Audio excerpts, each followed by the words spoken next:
What up, everybody? I am your host, JP, and this is my co-host, Josh. Hey, everybody. And welcome back to another episode of the FilmBros podcast.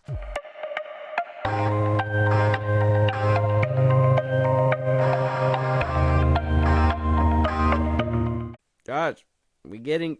Oh, man. 2024. Yeah. What a ride it's been so far. I know you guys are judging off the title that we are just in this booth ready to go ahead and just completely just guns blazing and everything. And I feel like Josh is. Right, Josh? How, I would feel say like so. you were? I would say so. Yeah? I don't have a lot of... I got some nice things, but not a lot of nice things to say. Okay. Those are going to play into some questions that I have kind of lined up for this conversation that we're going to have in a second. But I felt that this movie that we're going to review is just... there's so much hate coming towards it that I want to approach this in a different kind of way. We're going to approach this from a different angle when we get to that point. But right now, obviously, we are going to shake things up. We're going to do things different. If you guys want to go check out our older movie reviews, movies that we may or may not shit on, movies that we discuss in detail, if you guys have topics for us, if you guys want to support us in a big way or catch a live one of these days, Josh, go ahead real quick. Twitter, TikTok, Instagram at FilmBros Podcast. Post new episodes up, and then you can listen to us anywhere you get your podcasts: YouTube Music, Apple Podcasts, Spotify, things like that at FilmBros Podcast. You can support us, Buzzsprout. Links in the bottom of the social I just gave you at FilmBros Podcast. Yes, so go check that out. And if you haven't watched it yet, go watch the film. Go watch this film. Make sure that you guys come back and have the conversation because this will be a spoiler talk. So, Josh, if you want to let them know right now what we're going to be spoiling today, go ahead. We are going to be reviewing Madam Web 2024. A week ago, I spent my life racing against time, I'm gonna help you out today, okay? trying to save people who were running out of it. Jackie! Until one moment changed everything. Come on! Welcome back to the land of the living. I don't understand what's happening. I've been having visions. I knew he was gonna die. I think I'm seeing the future. New York City is a whole new level of crazy these days. We felt like this movie was just too good, just way too good to like be us two, right? Like we shouldn't just limit it to just Josh and JP. You feel me? I think somebody else should get in the ring, have a little dance with this movie. Yeah, there we go. Because at this point, man, we're gonna talk about all that. But if we'd like to introduce Lou, he has his own Twitter platform. He does a couple of podcasts on the side as well. Glad to have you on. I've seen you. We had a couple conversations. You seem like you have the insight to not only Marvel, but like the entertainment business and all that. So, yes, sir. Lou, welcome. All right, what's going on? FilmBros Podcast. My name is Lou, also known as Syrian Geek Vibes, over on Twitter and TikTok. You know, just your average dude. I'm from Jersey, 24 years old. I've loved this stuff ever since I like to say 5 years old. I grew up around it. I love it. It shaped me into the man I am today. And I'm very happy to be joining JP and Josh on the FilmBros Podcast. And we are going to be talking about Madam Peak, the best movie of 2024. Let's get into it. Madam Peak. I love it. I love the enthusiasm. I love the drive. Yeah. It's going to be a great conversation. So we're going to go ahead and we're going to pull up our screen. Let us know if you can see it on your end. Perfect. Oh, there we go. Madam Peak, everybody. Madam Peak. So we've got...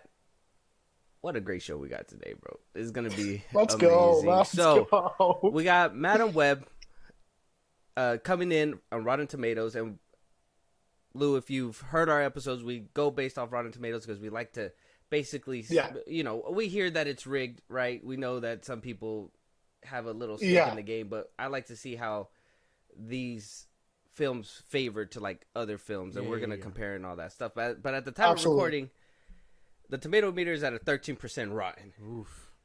Oof. Tough. It's hit the bottom. Oof. Audience score is Yeah, at a 53% as well. Oof. It gets worse. Lou, what do you think about these scores? Are you a faithful Rotten Tomatoes user? So I'll start off with this. Usually, in the past, I really used to go off by Rotten Tomatoes. But, as I've gotten older, it's just like, okay, I really have to put all that stuff to the side for my own opinion. So that way I go into a movie as unbiased as possible. But, there's two people that I really look for on Rotten Tomato, Grace Randolph and John Roca. And I've seen over time that they have the same opinions as me. Not really. We differ on a couple things, but Rotten Tomatoes gives a good consensus. But again, ultimately, it's, when I'm in the seat, it's my judgment from there. But all this seems 1,000% accurate. I'm surprised it is not lower, to be honest with you. No. Oh, no. Josh, what do you think about these scores, man? I agree with the critic score. I think audience score is still too high. Oh, you think that 53% is Crazy. I think that's insane. That's an insane number. there's a fallacy happening Is within it- Rotten Tomatoes, Yeah, you think? there's a good half. Are you telling me half of the world kind of enjoyed this movie or shit? You know what I mean? Yeah. I mean, Oh, wow. okay, so I know everybody's bashing on this movie. Yeah. Okay, so I'm probably gonna be the one who's gonna have to stand on the side of the 53% that enjoyed this movie. And now I'm not saying that I love this movie. I think the Rotten Tomato score is kind of low. I know some people are out there comparing this movie to Morbius and like how, if it's worse or better, and it's crazy that the conversation has led to that point. But they're comparing it to this movie, and I'm just like, I would say this movie is kind of on par with, like, I was telling you yesterday, Josh, like Catwoman or like what's another like older niche Origins. I mean, some people like X-Men Origins as well. I am one who personally likes it. I know like there's some bad stuff in there, but I am you could go back to it and still enjoy it just a little bit. You know what I mean? Okay. But I can say that this movie had me at one point, and then just I gotta say the finale was probably what hurt it the most to me. Really? Yeah, I would have to say, like, it wasn't to me it wasn't the worst thing I've seen. But some people are like, my eyeballs, and I'm just like, well, my eyeballs they're not as bad as Madam Web's at the end of the movie. Yeah, they're kind of like, they're kind of still okay. Okay. I mean, if to get my thoughts on this, so say if we consider Catwoman bottom barrel, right? Mm-hmm. I think Catwoman, this movie, Morbius, and then everything else from there. To be 100%. I don't know. I mean, is Catwoman bottom barrel? Because is not Origins a contender to be bottom barrel as well? I like Origins. I really do. Elektra? Electra's I probably think bottom Elektra barrel. gotta be like bottom barrel. I'll take I mean, Morbius over this movie. I'll say that outright. I don't care. I never thought in a million years I would take Morbius 8,000 times over this movie. That's crazy because I would take Madam Web before Nah, Morbius, man. bro. Nah, Jared Leto is a solid enough I know. actor. Like people are like Matt Smith, like saves it with that little dancing, but I'm just like, Oh my God. I understand. Like, I think one thing for sure that really hit this movie is the false advertisement, man. Like, why are you gonna put these girls front and center in the suit, and you're just gonna not put them in the suit the whole movie? Yeah. And you put everything that you saw in the trailer in the movie, I really think that Sony's marketing department figured that, like, hey, if we promote, the girls in their suit and make it seem like, oh, this is really set in that Spider universe, it's going to get people in. Little do they know that, we aren't dumb. It's kind of, what's the word I'm looking for? It's kind of insulting that they would think that the fans are dumb to really fall for that kind of thing. You know what I mean? It was the same thing that Marvel pulled not too long ago when they put Thanos in a trailer for the Marvels. Oh my God, yeah, yeah. That like it's the misleading, it's the misdirecting that really gets me when it comes to like that whole Marvel department, because I'm just like, I don't think any other movies really tricked me that way. Yeah, no. Like Marvel has, and they've done it multiple times, and I don't really hear the outrage when it comes to that. Yeah, no. Well, I mean, typically, I don't know how much you guys notice this, but like when fans give the criticism to like Marvel and the MCU specifically, they tend to listen. It seems like Sony isn't listening at all. You know what I mean? When it comes to these live action spin-off movies, you know? I can see that. I think I honestly, and I will with my chest say this, okay? I wholeheartedly think that Sony is just on a fucking rampage over there, bro. They don't listen to, and the only thing they listened to was that first Venom box office, and then they were just like, "Wow, people really want this stuff." What we want is Spider-Man interacting with these rogues, not a rogue gallery with no Spider-Man.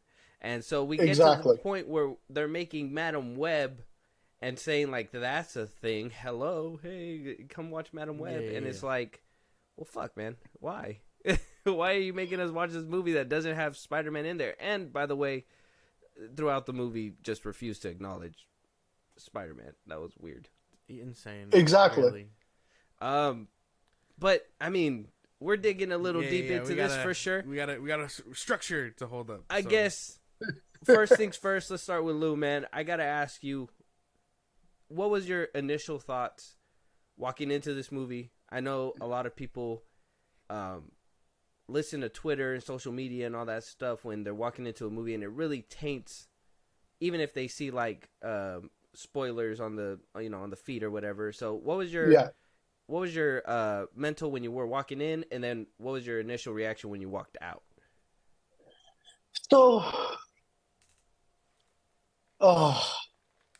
my expectations were already, so they had the makings of an interesting movie, right? Because I don't know if you guys are familiar with the Spider-Man animated series, and Madam Web was my first introduction for her character in that series. And I'm like, okay, she's pretty dope the way she interacts with the Spider people, Spider-Man and his multiple variants. So I'm just like, okay, the makings are there. But then that first trailer dropped. Oof. And guys, it's tough. When Dakota Johnson came off very one-dimensional, right? Yeah. I'm just like, no, because like, it's not like these girls are bad actresses, because they're not. I mean, are they Oscar-winning actresses? Probably not, at least not right now. But like, why do that to them, right? So bottom barrel was my expectations when I saw the first trailer. And walking out, it's just like, I expected this. You know what I mean? After Morbius, I'm like, okay, I see the pattern here. Okay. Josh? I was expecting something better, not too much better, obviously, but something decent, so I can walk away and be like, okay, this wasn't as bad as people made it out to be, but that it shot my dreams out the sky immediately. That was insane. I feel robbed. Like, I don't know. I wasn't expecting much, but at the same time, they robbed me for what I had. It was almost like they should have stood at the door and was like, "Here you go, sir. Your money's back. Back to you." Yeah. Hardcore. So, my initial reaction, I think the same as you, Lou.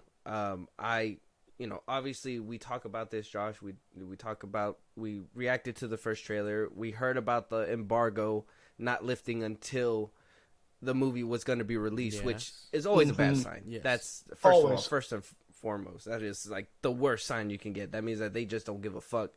And then, Dakota Johnson, we talked about, her dropping her talent agency as soon as that first trailer dropped, which was, in my opinion, like the biggest like eye opener. Yeah. And then we went ahead and we had that conversation that whether or not these cast members were tricked. So when I was going into this movie, though, I let this movie play out, which that's why I said I mean I could let go of all this stuff, and I think in the beginning, I think the first section of the movie was kind of like what the fuck, and then it kind of, I think the New York setting and all that, the whole premonition stuff really was actually somewhat decent, and then we get to the third act and we're like, well, what the fuck. But I was like really willing to give this movie a chance throughout everything, because I was like, if these people were actually duped, then, you know, hoodwinked or whatever the fuck, I don't know, at least we can try to enjoy the movie for them, right? And then when I walked the fuck out, I was like I said, they had me, but the third act, I was like, oh, whoa, what the fuck? And then the fact that we don't get their costumes, that was like another big what the fuck moment too. I don't know, man. This whole setup was a train wreck from the beginning, so I wasn't expecting much. So when walking out and got a little bit, I mean, I was okay. I guess I was okay. I didn't feel completely robbed, maybe half robbed. Maybe they for half a ticket. I don't know how much tickets cost over there in Jersey. I know like people in New York were like, "Oh, $20 for a ticket." I could have done something else with this shit or whatever. We just pay like, I think we paid like $12 or like $10. I will tell you accurate number right now. It's about, let me see here. Just I want to make sure it's fully accurate. You do one ticket. It's about $12 a ticket. Oh, okay. Okay. So that's if you see it. So in my AMC, in the afternoon up until 4 o'clock, they do movies 25% off. Okay. And I also think that has to do with my A-list membership. Mm-hmm. But you know, for $12, it's like, all right, $12, it comes and goes. But I'm just like, you know, money isn't easy nowadays. And, No. you know, if you're taking your time to go see a movie, you at least want something out of it, right? You want to take something away. Yeah. Yeah. And I will say this. The costumes were nice. That's the only thing I'm going to say. The costumes were nice. But then... I had a good laugh, guys. I laughed. You heard me laughing through the movie. I was laughing. I laughed. I was laughing unintentionally. Oh yeah, yeah.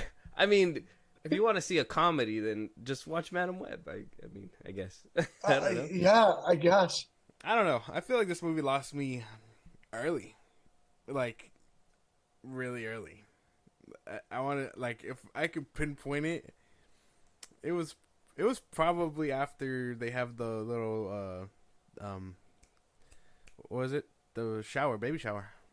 Yep, that was it. It lost me there, and then the rest of it, I was like, this movie is so unserious. Really? Yeah.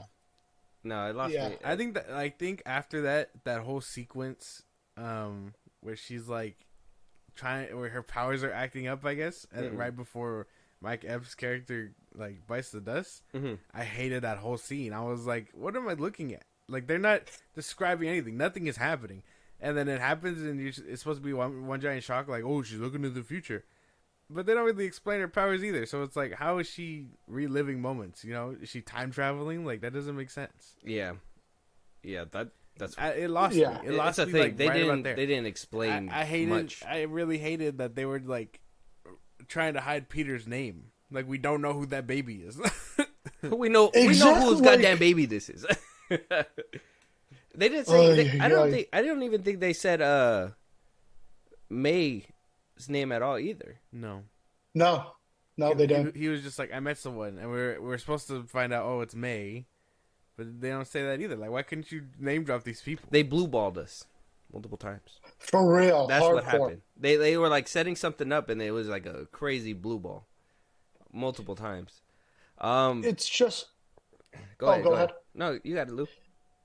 It's just, I don't get, like, what Sony's end game, right, if you may. You know, their Spider-Verse movies are some of the best Spider-Man movies that we've ever gotten, right? And then you get this little live-action spin-off stuff. A lot of people are saying, oh, it's just to keep the license for Spider-Man, but I'm just like, but if you see a track record that they're not doing good, then what's the point, you know? That's one thing in the back of my mind. I'm like, okay, is it just to keep the rights of Spider-Man? but then why keep? I mean, isn't it in a way okay to throw money at a wall when it's not that good, kind of cheap, and then on top of that, they get to keep it, regardless. Yeah, they get to keep it. No. And then they make billion-dollar movies like No Way Home, Far From Home. Yeah.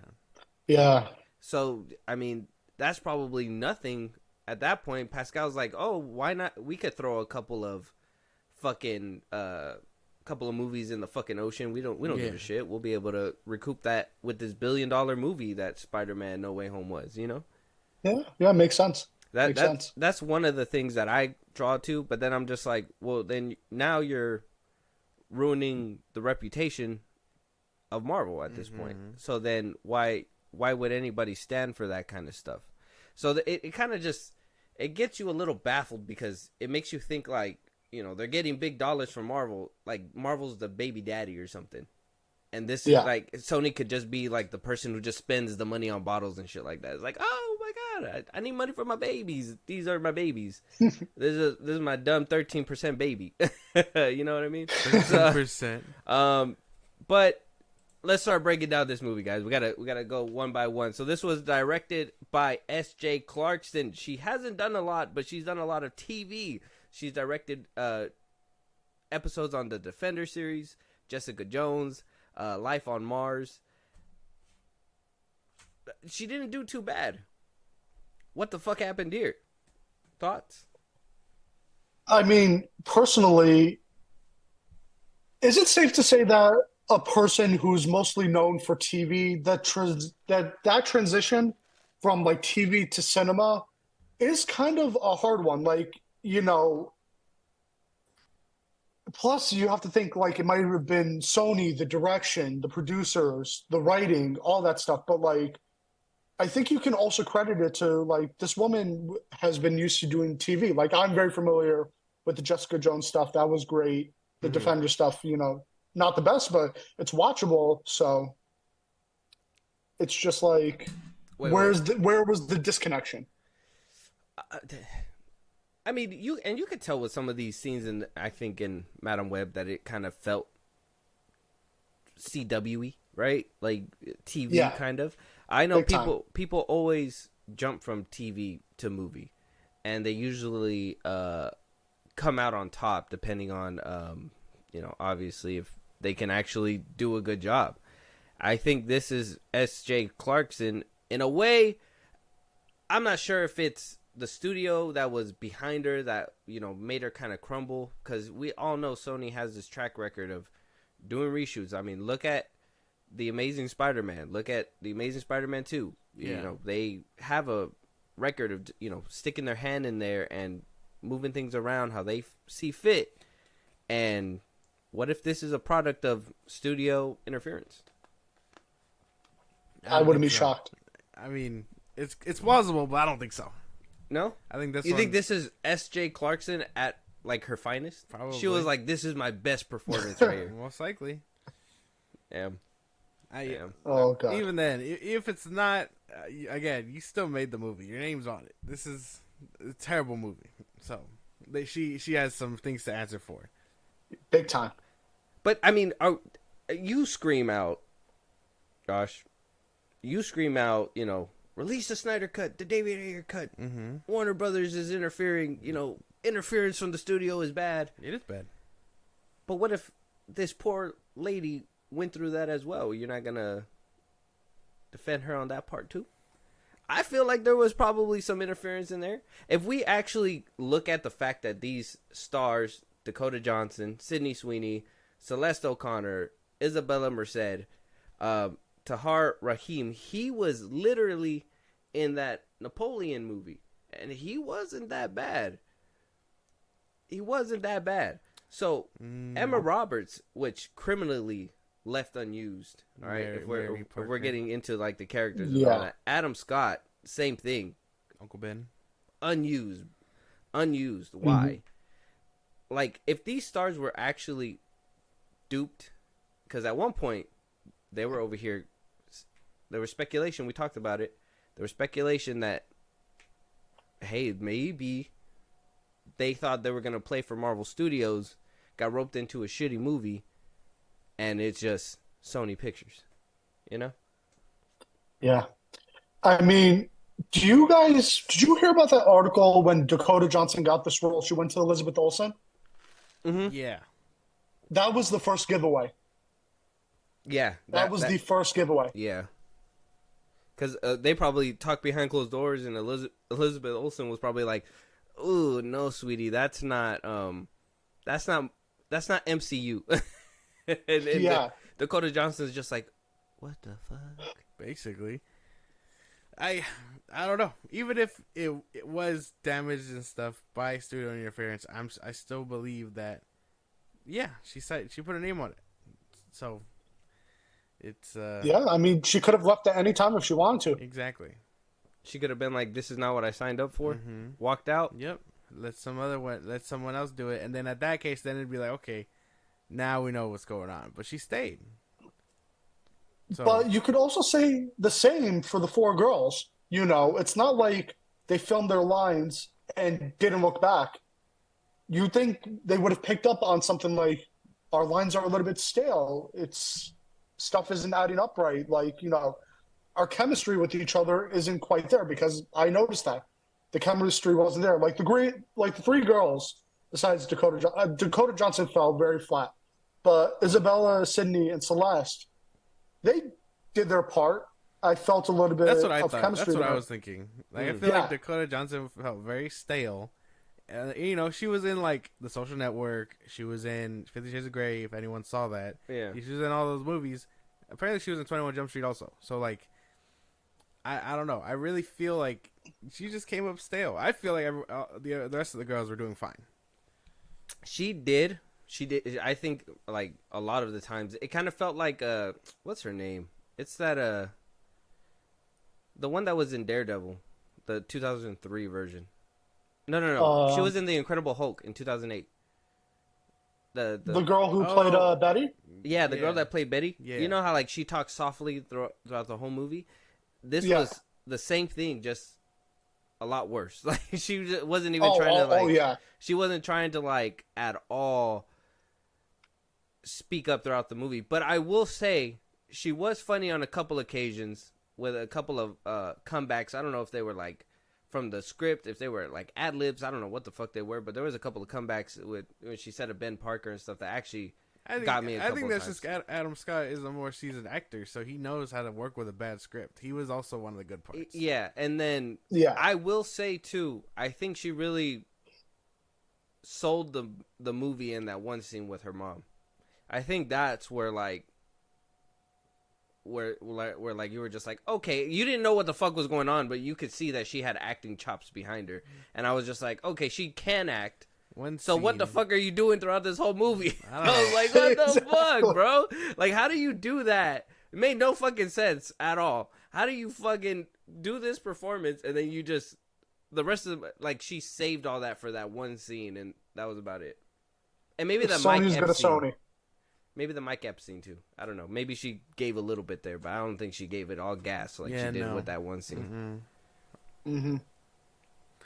Yeah, I just I really feel like Let me ask something. I gotta ask something. Okay, And this is for the internet, bro. Go ahead. This is for the clip right here. okay. Did y'all go watch the movie because of Sydney Sweeney in a fucking Spider-Man costume? Absolutely. Oh, fucking shit. Bro, I'm not going to cap her. I swear on my mother's heart.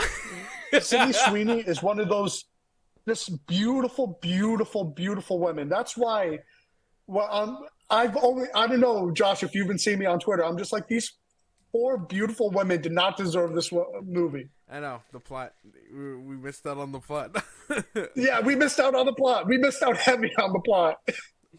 Like it would like that's not why we went to go see it, but it would have been nice. It was a good bonus. I think it would have been nice. I think if they would have gave the male audience that, I think Yeah. it would have been helped. It would have been like okay, yeah. Let me go get another ticket real quick. The floor is all sticky and shit when you walk by. It's like, what the fuck happened here? This is the male. Yeah. This is the male version of just what do you call it? Magic Mike. Oh my God, yeah, for real. They could have went that route. They could have went. They that could route. have, but then it wouldn't have been that whole, empowering story and whatnot. So Oh, there was empowerment there. I would assume that's what they were going for. Yeah. Oh, I didn't feel the empowering moments at all. But that's what I'm. Hey, Bro, how far is the felt- trip from New York to Peru? Dog, oh my God, don't get me started. Genuinely, I was like, I'm gonna Google this before the pod, and I was just like, I forgot to do it, and I was like, what is the fucking distance between New York and Peru? She said I'm she gonna was search be gone that a up real week. quick. She told him she was gonna be gone a week. A week? So she was gone a whole week? That's what she said. That movie did not tell you she was gone a whole week. Yeah, no, she was like, I'll be back in a week, and I guess the kids stayed with Ben and Mary for a whole week. That's an 8-hour plus flight. Yeah. And she stayed a Depending whole on where week. you go. So she left.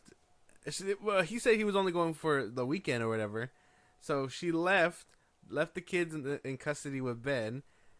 You know, went to Peru, which is an 8-hour flight. Found the tour guide, went on the tour guide up to the mountain, and then got lucky and found the spider guy, conveniently waiting for her. Like, I knew you'd come. That boy was standing there Like- for almost 20 years, bro. Just like, she's gonna be here any day now. I can't wait for her to come Can't back. wait to give her these answers. We're gonna tell her about her powers.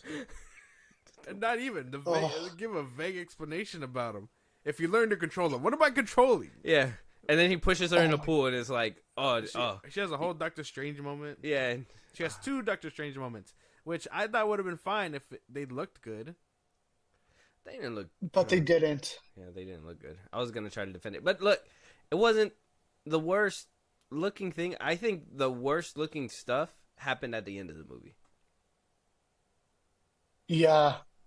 Are you talking about like the fireworks and Yeah, the door? the fireworks, the fireworks. S, the metal that was pinning Homeboy down on the rail, like that Yep. shit looked fake as fuck. That was weird. watching That was this another fighting thing, people. and I just want to, justice for Tahar Rahim, bro. Ezekiel Sims, bro. Shittiest villain I've ever seen in my life in a movie, bro.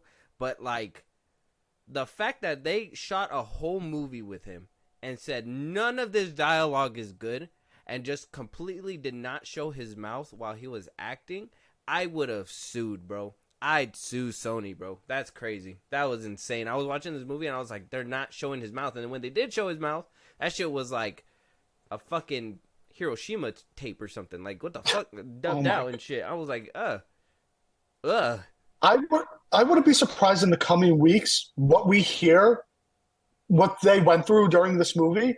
I guarantee like some big article drops. Like Dakota Johnson was like horrible set conditions, all the stuff. Like I wouldn't be surprised at all, guys. Like Yeah, at all. I'm sure we'll get something along those lines. Sony's not really that tight about things, so. no, that was. I Go ahead. I do want to bring something up for you two. Mm-hmm. We're on the IMDb, right? Yeah. Who were the writers of this? Who were the writers of this movie? The same writers as Morbius. It was Matt Sazma, Burke Sharpless, and Claire Parker. And Now- S.J. Clarkson also did the screenplay as well and wrote. Now, you see, that is also a sign. Sony knew Morbius wasn't a good movie. People didn't like it. People memed it. People hated this movie. So why go back to the writers, right? And no shade on them because it's hard getting a writing job in Hollywood as it is. Yeah. But why not at least try to get good writers for this movie? I wholeheartedly believe. They're just looking in their backyard for it. No, that, and I think they signed him on because when this movie was announced that it was happening, it was around the same time when obviously Morbius and El Muerto was gonna be shot up and blah blah blah. Mm-hmm. And so I think that when they were developing Madam Web, while they were Morbius was put on this big hiatus because of COVID and all that stuff, they didn't know when to put it out, blah blah blah.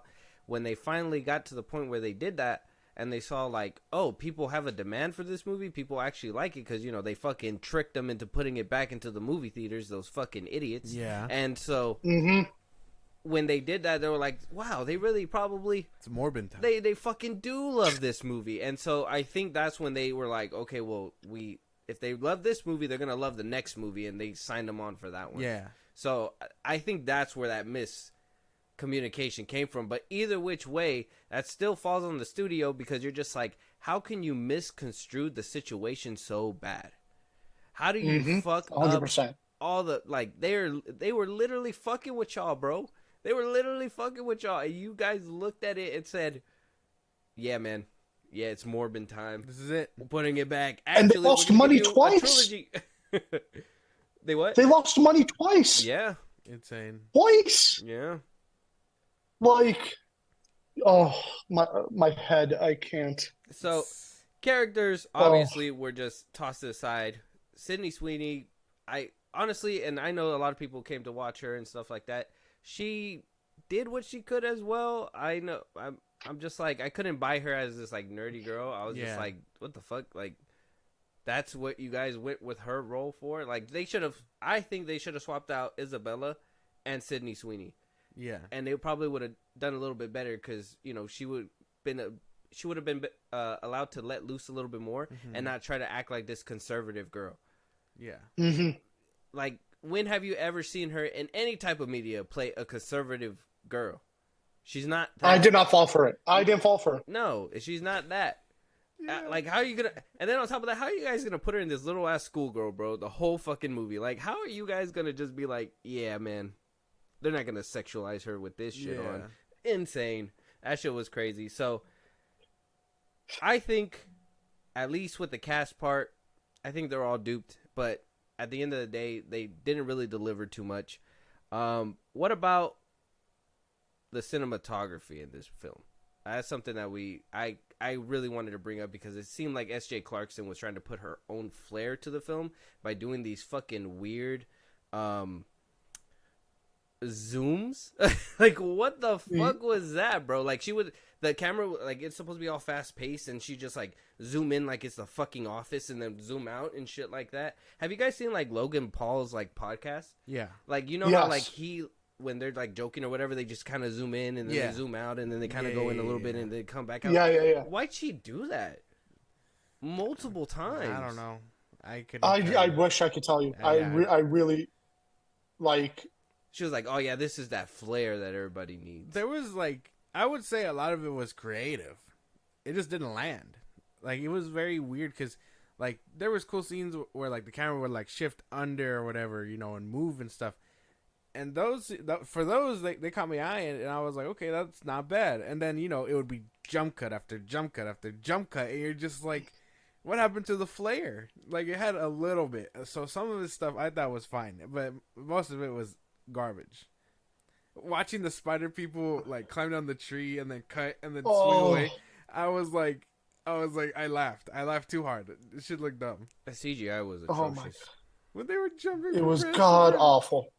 The spider, dude. The spider was like the worst offender to me, because like they hold it in the jar and it looks so bad. Yeah, that spider looked the fake. Spider, to put it into perspective, the real spider that bites Tobey Maguire in the first Spider-Man movie looked far better than what we got in this movie. We are decades past that. It should not look that bad. My shit is that they did close-ups on it.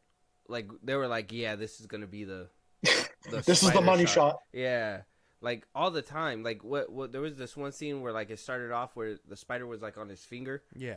And it was like crawling around, and you're just like, why would you see how dog shit it is? Why the fuck wouldn't you cut that shit? That looks so bad. It looked terrible. Yeah. I don't know. I just insane. The fact, guys, you want me to say something controversial? Go ahead. So I'm a fan of John Campea. Okay.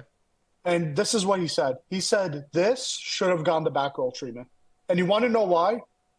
Because if the own studio didn't believe in this movie, and they didn't believe that it was good enough to be put into theaters to make money, it should have gone the back roll treatment, you know, and that's that. Because clearly WB with Batgirl didn't see anything in it.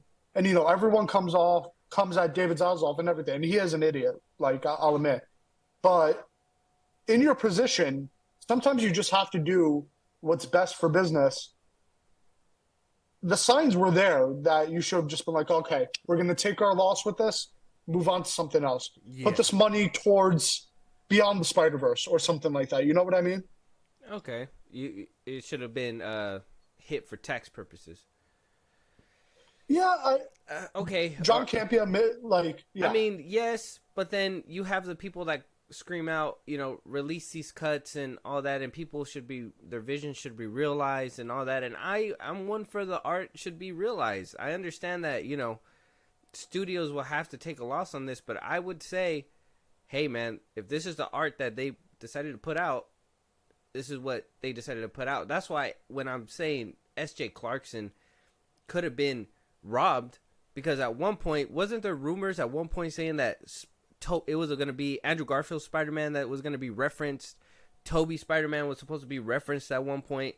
There was so much speculation that even Tobey Maguire was supposed to be at a cutscene at the very end. I don't know how credible this stuff was, but I do know that there was so much rumors coming out of this movie that there's no way that at the end of it all, none of that was true.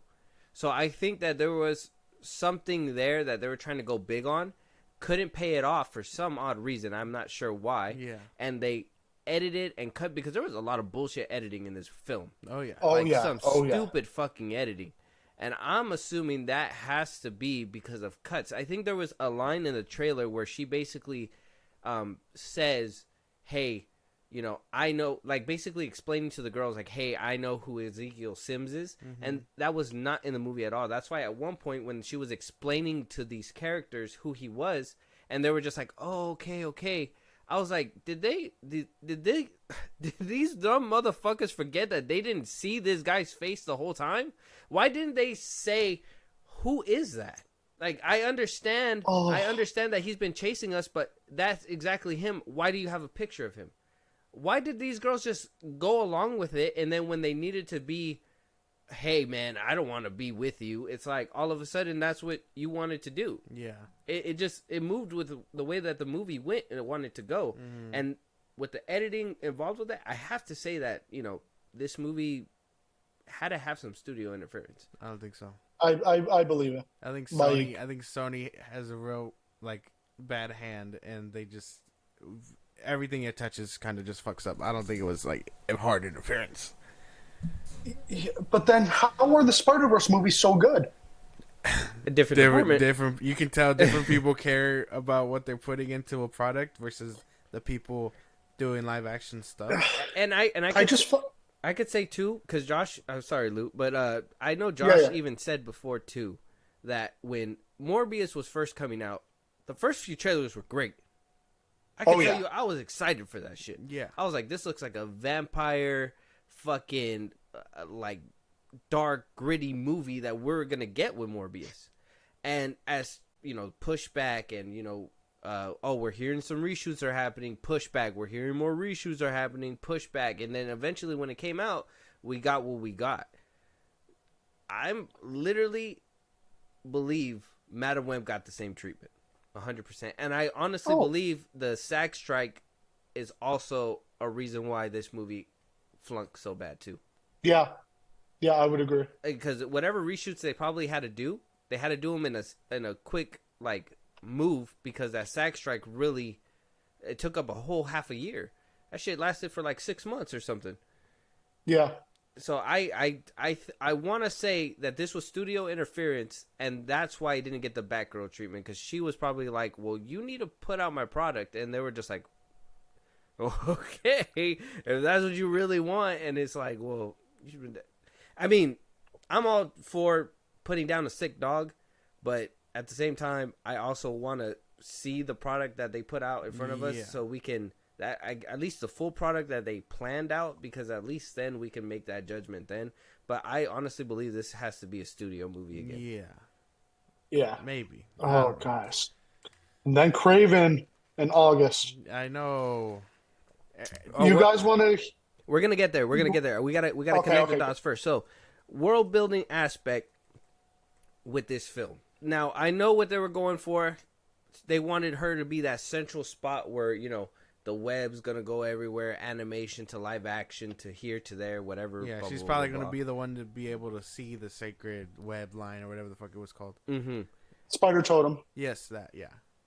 Within the movie, though, I don't think there was much world building to lead to anything like that. At all. No. Zero. They kept it very self-contained within its own little movie universe, which they said was separate on purpose. So. Yeah, they did. They made. At one point, Dakota Johnson was coming out saying like this is going to be part of like Marvel and all that stuff, and then as the later interviews went, she was like, "Nope, this is just a standalone. You don't have to watch anything else to watch this movie." Yeah, unfortunately. So I mean, the world building, like I said, that has to be another thing that they completely just ripped from this movie because there was just some kind of mandate that needed to be done. Something had to happen. So there was not really much world building. Now, before we get to the fight scenes, I know we talked about the plot a little bit. She wasn't in the costume, so the plot wasn't there. Yeah. Did we actually give a shit about the plot of the movie? It was there. I mean, I think the whole premonition aspect was cool. I thought out of everything that was cool, and then that was about it. Well, there was no like real plot story going on. Well, to save the girls. Well, that after what's his face is shown trying to kill him, but if he wasn't trying to kill him, there'd be no plot. Well, that's the plot. He was trying to kill him. That's why. What's the plot of Halloween? Michael Myers trying to kill these kids. His whole plan, like you said it yesterday, his whole plan made like zero sense. He had no time frame of when they were going to get... It made zero sense, okay? There was no fucking way he was able to do half the shit. I mean, maybe with the Spider-Man powers, sure. But at the end of the day... Facial recognition at the end of the 2003? day... What, like, after you kill Yeah, like what? Like, what? After you kill him, what then? What was your plan then? Like, you're just going to kill them? Life? Yeah. Like, oh, now I'm not going to die whenever they throw me out the window. Which, by the way, what the fuck, bro? How do you die from falling down when you literally survived falling down at the end of the movie and 2 car into your body type shit, and then a fucking pea lands on you and it kills you? And theoretically, Sandra Webb could have prevented all of this with her powers. It's like, at times it's just like, okay, if your powers can do this, then why aren't you changing stuff up more? The writing was just atrocious. No, they only used the premonition stuff as like for certain moments. A plot device. Yeah, basically. Yeah. Just to be like, oh, she has a chance. I mean, I will say the scenes that were cool were when the girls were fucking dying. Like Sydney Sweeney getting her neck snapped on the fucking chair. That was insane. That was kind of cold. And then that whole knife flip, I know they've showed it in the trailer, but when they stabbed her and then she wound up being in the fucking woods, I thought that was a cool ass transition too. So there was a couple of cool ass scenes. I mean, the whole same thing. It was in the trailer, but the train scene as well. Yeah, that was pretty cool. I think the killing of the girls were pretty sick. And then we have that one shot, bro. That shit was funny when she's having that premonition.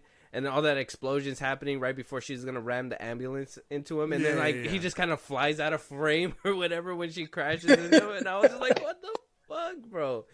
But like the plot, at least, I mean, yeah, there wasn't really a plot. Well, I mean, to find her powers and be empowered, and like when is like a hero's journey to fucking be blind and get in a wheelchair? Like when is that like the hero's journey? Like, that was just basically what happened. Like, that's what the end goal was. Like, they just wanted her to look comic accurate. And they were just like, yeah, we gotta do that. Yeah. Mm-hmm. Yeah. Mm-hmm. Ridiculous. So, no plot. No, at not all. Really. And whatever there was, I really don't fuck with it, so. Okay. Now, this is probably where we're gonna kind of tear into it, because I think these were, like, the funniest scenes. But, Lou, what do you think about the fight scenes in this movie? Some of the worst choreography fight scenes that I've ever seen in my life. Plain and simple. Oh my God. No, dude, no fucking remorse. Like, I'm sorry. It's just, it gives me a headache thinking about it. Like, there was 1 or 2 cool shots. It's like, I'll point out the 3 minutes that we saw them in their suits. And, they were doing that type of fight. I'm like, okay, that was cool. But then why didn't you do more of that? You know what I mean? Oh, exactly.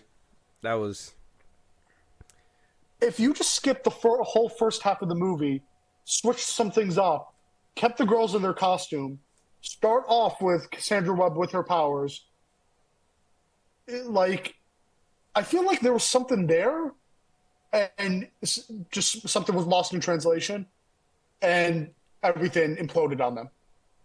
You know what I mean?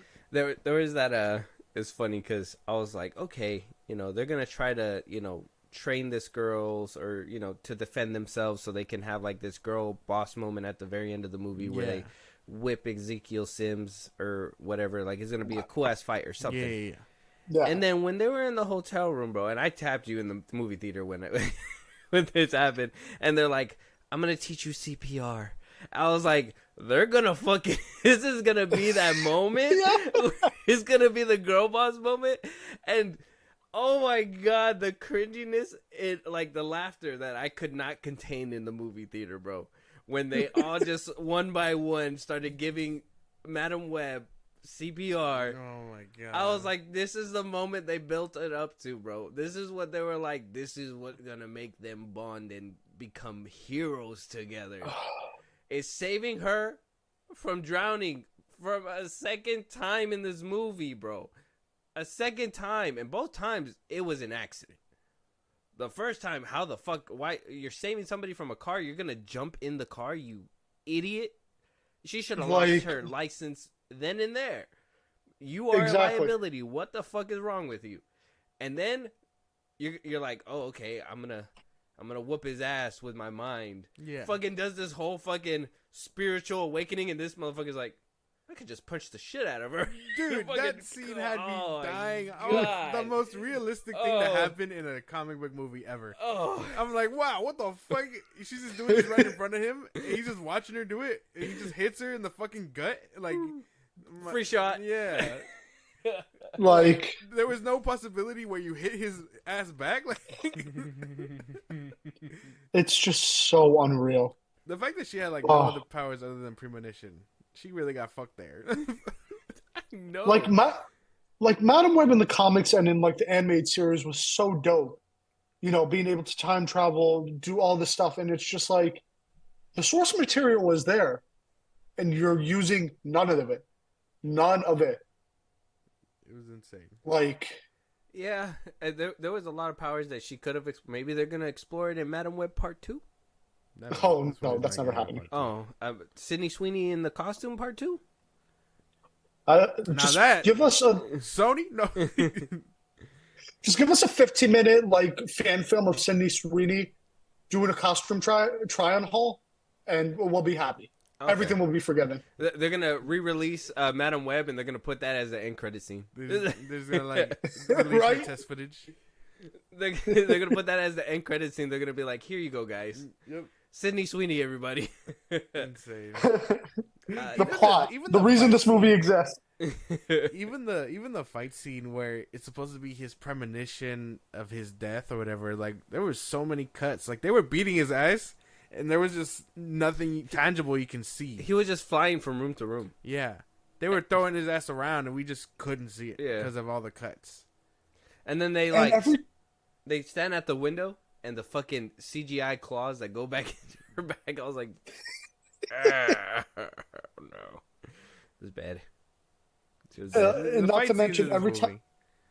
Yeah, and not to mention every time. How you pronounce his name? Tahar would speak. It would just not show him actually speaking. Yeah. It's like they had zero confidence in this dude, like zero. Yeah. They dubbed over him and Ezekiel, I think. So yeah, they were just like no faith, like at all. That was. But why though? Why that? I'm telling you, man, he should sue, bro. Ezekiel Sims, Tahar Rahim, fucking sue that shit, bro. Sue Sony, bro. There's no way you're gonna make me stand there, say all these lines, and then completely dub it out with somebody else's voice. Because I don't even and it was ridiculous, the editing on it too, because even when he was like walking around, running, jumping, talking, he didn't even sound out of breath. He didn't sound like he had an issue, like a muffle in his mask, you know, like usually they do. It was just Yeah. him It's the mask muffling my voice. speaking. So dumb. This movie's dumb. So dumb. I'm convinced all this budget just went to being like, please do this movie. I'm begging you, please do this movie. And like $1 million went to just actually shooting this movie. Yeah, I would say a good handful of it just went straight into the actors and not into the production. Like, dude, when I'm telling you, I get a headache just even thinking back on this movie. I'm getting a headache just thinking back on this movie. I'm like I said, it was dumb. It was dumb. I think before we get to our little back end portion, I think we should probably wrap up at least our final thoughts on this movie. Okay. I think and then we'll give it a rating. We'll give it the old rating that we usually do. Lou, if you give us a brief summary of what you thought about this film, or we'll give it to Josh first, so you can kind of get an idea. Okay. Yeah. Josh, Yeah. if you give us your final thoughts on this film, and from 1 to 10, 10 being the best, 1 being the worst, 5 being in the middle, what do you rate this movie? Okay. So Madam Web to me was nothing I was really looking forward to, but managed to disappoint me anyway. It was insane the fact that this movie managed to do that. I've never heard of a comic book movie disappointing me this much. I mean, even the Marvels I thought had some highlights. You know, Ghost Rider 2 had some highlights. Morbius I thought was so much better than this movie. Like, you could give me a movie and I'll find a reason to like it better than this. I just can't get behind it. I would say it was average, but I don't see myself ever watching this again, even as like a guilty pleasure. And you know I watch Morbius as a guilty pleasure. So I would give this movie like 3 out of 10. This movie was not good. 3 out of 10. Oh boy. Okay. It's my turn. Yeah, go ahead, Lou. What are your thoughts? I mean, I guess so. I'm just gonna start off with my rating. I give this movie a 2 out of 10. It's just what disappoints me is like how I said in the beginning when we were initially talking about it, is just that you had the makings of a decent film, at least, right? Where you could have done some extreme world building, you know, make people actually believe in these live action Sony movies, right? And you have a decent cast. You know, you have Adam Scott, you have Emma Roberts, you have Dakota Johnson, Sydney Sweeney, Isabella Merced, Celeste O'Connor, and yet you just give them nothing to work with. You basically trick them thinking that they're going to be in the MCU. I would choose watching Morbius for the rest of my life than ever have to sit and watch this movie ever again. I digress. Oh shit! Oh no! Yeah. Okay. Yep.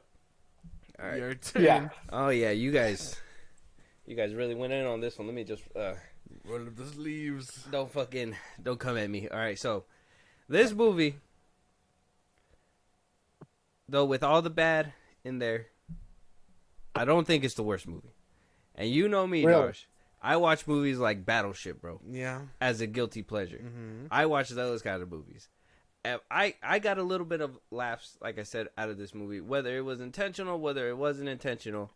After I found out how unserious this movie was, I think that's when I was able to just kind of let go of all that extra.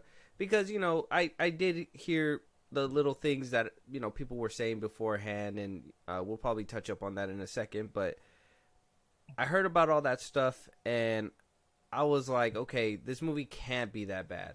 So I walk in there, I'm like, you know, it can't be that bad. And so the fact that it took itself so unserious, the fact that, you know, there's times where it's somewhat enjoyable for a little bit, brief moment. The premonition part I was okay with. The whole Ezekiel Sims as a character is just stupid and wasted altogether. Like, they just didn't make any sense to even have him in the film. When he was getting his ass whooped and it was just in hilarious moments, I was just like, that is some cartoon shit. That is some wacky shit like that you don't see in live action that often. It made me laugh multiple times. You heard me laughing in the theater. Yeah. I give this movie a 4. I give it a 4. All right. I give it a 4, and I will say this right now, and y'all can come at me. That's fine. I would rewatch this movie. I would rewatch it over Morbius. I will even rewatch it over Let There Be Carnage. Oh That's my God. unfortunate. Yeah. Sorry to hear that. Mhm. No. Yeah. Yeah, man. Well, my thoughts and prayers with you for real. Exactly. Yeah. May the Lord be with you, holy damn. Because that's insane. I think Let There Be Carnage was a far worse film Oh no. with no laughs, no Oh, no. humor, no nothing. Mm-mm. Woody Harrelson alone. Fuck that. Woody Harrelson, though he A bunch of randoms.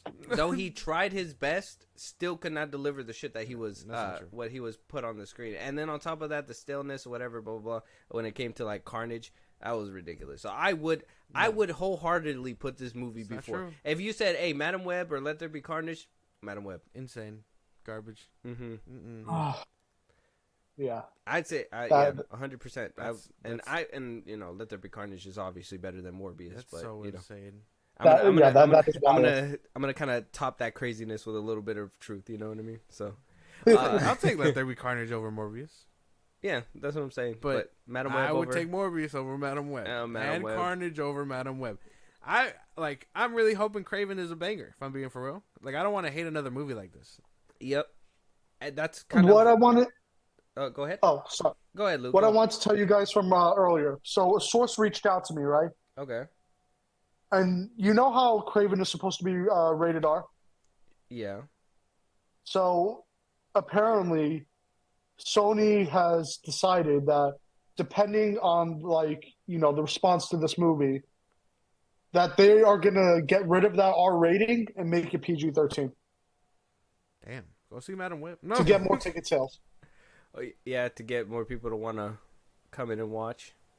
Damn. Yeah. I And hope not. that was the main selling point for me. That But- really was. But isn't Craven supposed to be like an animal hugger in that movie? Like it's supposed to Craven be. the animal. Yeah, Craven the animal rights activist. Yeah. Yeah. So that's going to lead to one of my first questions. Okay. How do you guys think? And Lou, if you want to go ahead first on this question, how will this movie, Madam Web, affect the rest of the Sony universe? Obviously, Craven is being ready to be let out. Yeah. El Muerto is still in the plans apparently. Oh God. How do you think this movie's gonna help those films? Or I don't think it's gonna. I don't think it's gonna help it at all. Quite frankly, Yeah, no. after Venom 2, Morbius, this, I think the general audience and fans are definitely over this stuff. Like comic book movie fans are definitely over it. They're not even gonna give Craven the time of day. Like I had a buddy of mine, right? He was just like, okay, Aaron Taylor Johnson, rated R movie. That could be dope. After he saw Madam Web, he's like, yeah, bro. The only movies I'm watching from Sony now are going to be the Tom Holland movies and the Spider-Verse movies. Straight up. so no Craven. So they've lost fans. Oh, So you yeah, say. easy. John? In my group of 6 buddies, they lost 5 fans. Damn. Damn. Yeah. Damn. What about you? I don't know. I like these characters, so I don't think I'll ever see myself tuning out. If I'm being for real, I enjoy most of the You will continue to berate yourself with these fucking horseshit ass movies? Oh yeah, because I mean, Oh. I don't think most of them are like as bad as this. Like, there's no way. You know what I mean? Yeah. It's. I feel it's damn near impossible to get this bad. Mm. Well, but you will get those once in a blue moon strays. This one, Miss Marvel, the show. Like, there's a good handful of these. But Yeah. but there's no way that I see all of them turning out that way. I think the next bad apple would probably be El Muerto, because I mean I don't really know this dude either. A waste of time if I'm being so dead ass with you. So and then do you still Yeah, have hopes for for real. Craven or what? I would say so. A You little got- bit. oh, you I got like hopes for I Craven. like Aaron Taylor Johnson. I think he can probably carry with his chops. So Carry these animals to safety. probably. Nah, Bad. like I like you guys heard me already. I would rewatch Madam Web, right? I'm not excited for any of these movies. Let There Be Carnage let me down. Morbius let me down, Mm-hmm. and now this one. 3 strikes you're fucking out, bro. The Yeah, only reason why I I would agree. say I would watch any of these movies again Yeah. is because they're kind of like, a dog that, would hit the wall a few times if you didn't direct it the right way, and you just love that dog so much you just don't want to get rid of it. You know what I mean? It's kind of dumb, but you're gonna keep it with you and you're gonna feed it and stuff like that. That's how I feel the Sony verse is, right? Except for like maybe the first Venom. Maybe that one's a little bit more. The first Venom was okay. Yeah, it's a little bit more higher functioning, but it would never reach the heights of like the Marvel Cinematic Universe, I would think. I think there's Absolutely not. Go ahead. I would say there's a problem only because like you can tell that this was their first attempt at someone other than Spider-Man in this whole Spider Universe thing. Well, Peter and Miles anyway. So they were probably like, oh, what if we start branching out to other Spider people to see what's up? And, you know, we got the Amazon Silk and Noir show probably coming. Mm-hmm. But this was probably the first attempt at like a big on-screen thing. So, you know, who knows if this movie did well, that it could have led to, you know, seeing other Spider people. You know, we probably could have gotten 2099 down the road, something like that. But yeah, because they're sticking to the whole like villain aspect, I think that is losing people. You know, because I wouldn't want to see a Lizard movie. You know. To see Dr. Connors going through his struggles with one arm. Yeah, no. He just dropped shit. He's like, oh fuck. If only I had another arm right there. Yeah, man. I think this movie is good. If not this movie, I already know people that didn't have tolerance for Morbius. I know people that didn't have tolerance for fucking Let There Be Carnage at all. Yeah. They were like, oh, they butchered Carnage. They should have had more blood in this movie. Yada, yada, yada. The usual gripes of that movie. I think Sony already had made a bad name for themselves, and I think Madam Web is the Marvels, if you know what I mean. Like, this is gonna be. I'm hoping this is gonna be their awakening, Pascal's awakening at least, but it doesn't seem like they're learning at a fast rate. Yeah, no, not really. Another question I gotta ask, because like I said, we've seen all the hate that was going around. We've seen all the problems. Obviously, this is the Marvel brand, Sony, right? Yeah.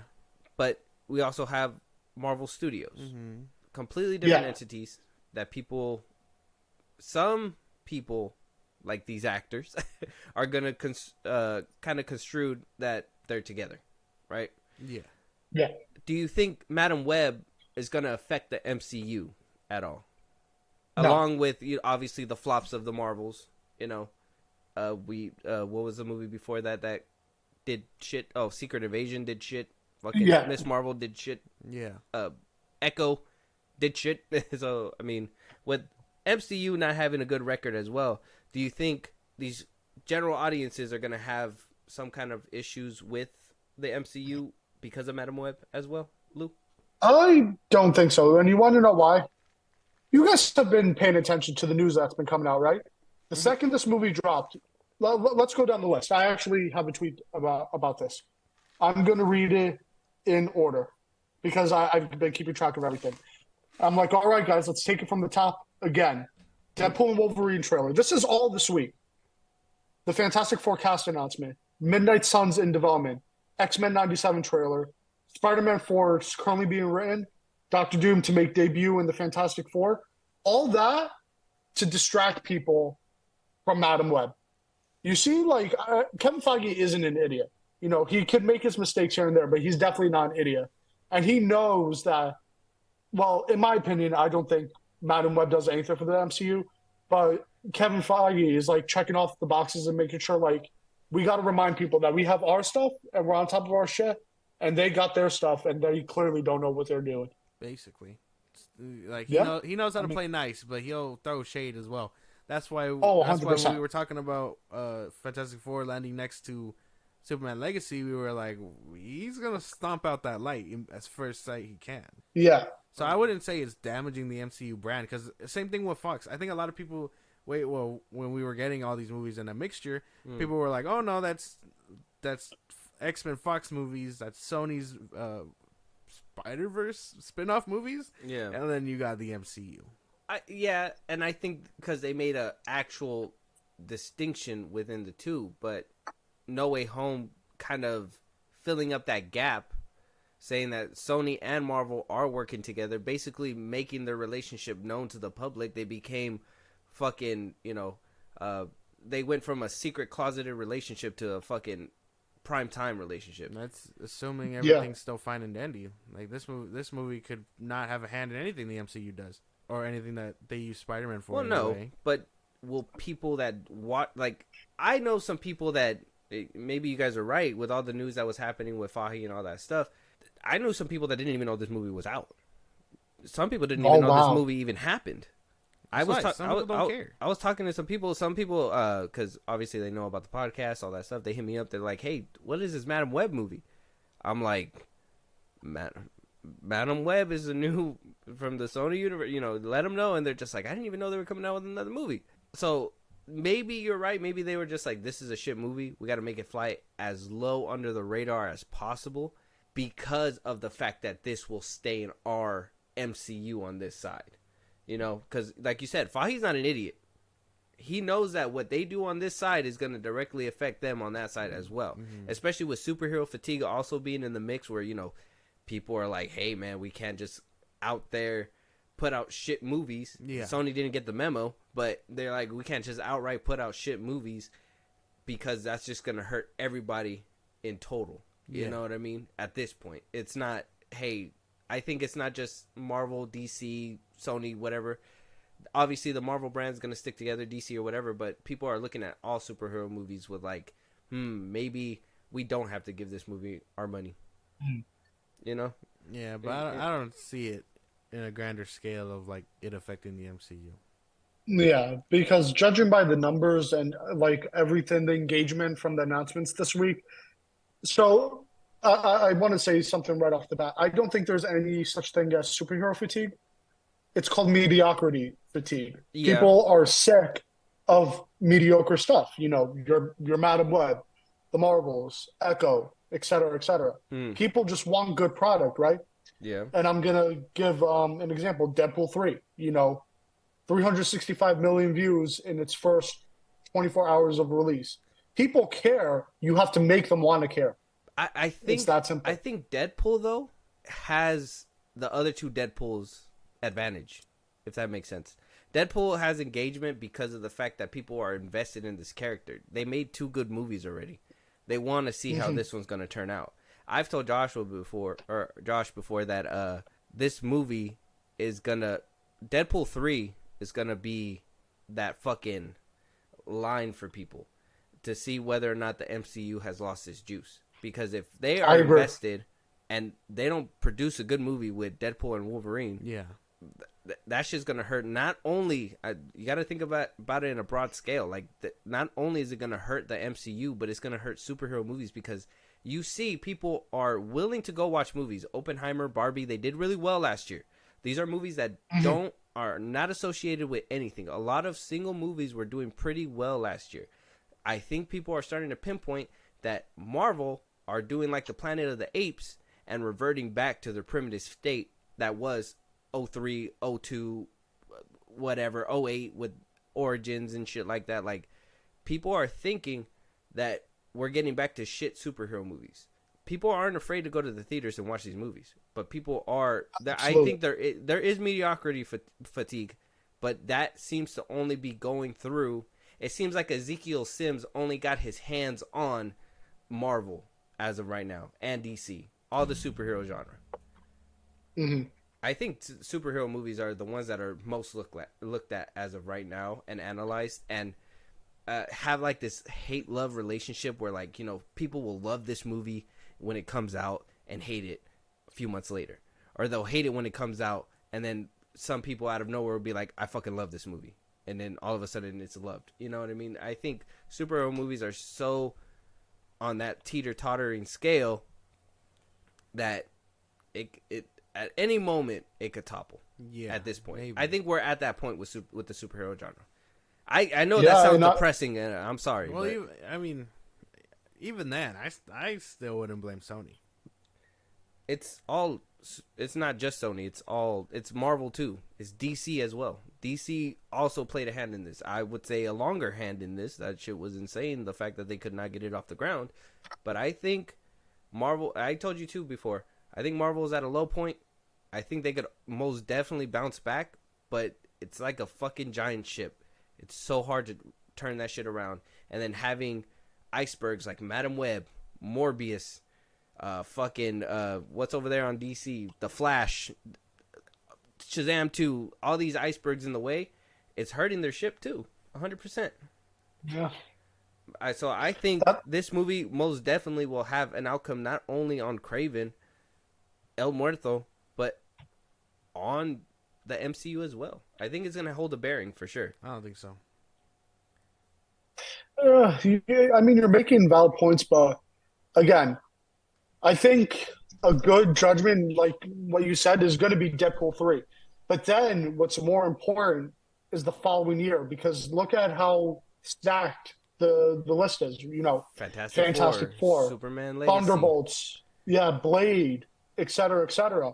That's the comeback year for comic book movies.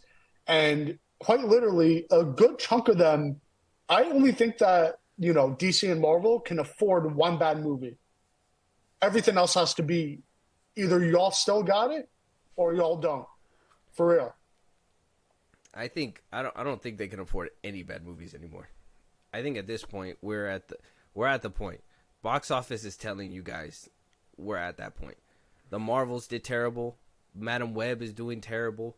But we're gonna get the numbers at the end of the start of the week, so we'll be able to record our next episode talking about that. But it's not doing good. The Marvels is not doing good. Viewership on Disney Plus for their shows is not doing good. You know what is doing good? Movies that aren't associated with any of this stuff. The Bob Marley movies right now, killing it right now. Nobody's going to watch Madam Web. People are literally saying, I don't want to see this, I want to see that, because it's not superhero shit. That's going to give us some dumb, unrealistic, terrible CGI, bad editing, fucking all this and that. Like, these are real conversations, man. People are checked out of these superhero movies. I think they can't afford not one slip up at this point. Like I said, I don't want to be doom and gloom. I wish we could go back to I wish that we started this podcast at the time where Marvel was at its heights, so I could just be fucking busting every single time a new movie came out. Now I'm over here like, I can't. I don't want to be like Soups. Like, I can't do that. I can't be like, let's No one fucking wants to be go. like Soups. Nobody wants to be like Soups. The homie saw Wolverine, he started like busting. It was insane. Yeah.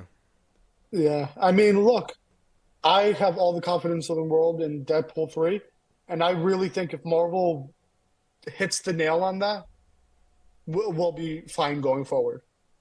Because if you can't get a very beloved character right and give the fans faith of what's to come, then something needs to change. I think that they already had enough signs of stuff needs to change, but what I hear behind the scenes and everything, they do care, they are listening. So I hope they're listening. yeah, And me too. I One can think hope, yeah. the conversations surrounding superhero films in general is just not. It's not a good one. I know. We went from a point where we're watching these movies for fun, having a good time. Yeah. I can't wait for the next one to come out. To like, oh, you have to see this one to watch this one, but do we have to? Because that one's boring, and that one's shitty. There's not good CGI. But it's X, Y, and Z, whatever the fuck you want to say. It's just, I think superhero movies are just failing at all ends, which is weird. Weird. Because you can't even be like, if we could have at least walked out of Madam Web, and it would have probably kept a little bit of faith in the superhero genre a little bit too, and got some decent action scenes, at least some good VFX. The dialogue could have been shitty, but you got some good fight scenes and some good shots of them in the costume and everything like that. I think this movie could have been somewhat salvageable, but like the fact that there was no redeeming quality, it got people on edge, man. That shit's crazy. Daredevil leaks, along with the Deadpool leaks too. But Fahi releasing those out, I mean, people are supposedly capturing this all on the street with a big ass lens, but I don't think leaks go out just willy nilly like that. I remember when like Sony was tight lipped about like No Way Home and kept that shit under wraps, and Sony has less security than Marvel, so let's take that. Who knows? I couldn't tell you. I really don't see it. Not the future of everyone's just like, You can't see the future like Madam Web, Joe? yeah, no. Not a future where everyone like really sees Sony and thinks MCU. Unless you're a general audience member, but Well, that's why. And I mean, who's giving these people the money? Comic book people. No. Because listen, Madam Web, we went to the theaters. Who was in that theater? It was families, unsuspected viewers. You know, when we walked up and walked out of that theater because we knew that there was no post-credit scene, everybody looked at us like we were crazy. This is a Marvel movie. Of course there's a post-credit scene. We're going to stay seated right here.